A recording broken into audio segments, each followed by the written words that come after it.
قالا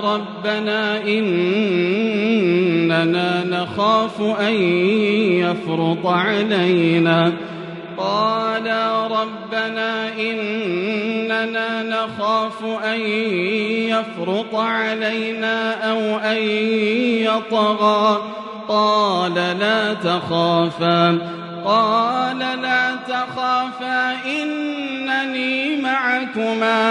إنني معكما أسمع وأرى وما ظلمناهم ولكن كانوا هم الظالمين ونادوا يا مالك ليقض علينا ربك قال إنكم ماكثون ادعوا ربكم تضرعا وخفية إنه لا يحب المعتدين ولا تفسدوا في الأرض بعد إصلاحها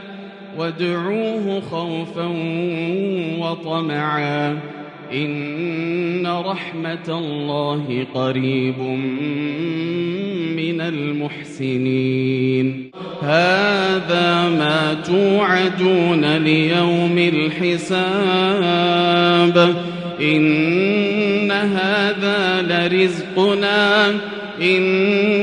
هذا لرزقنا ما له من نفاد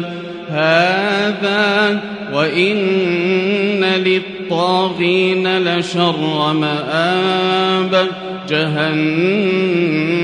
يصلونها فبئس المهاد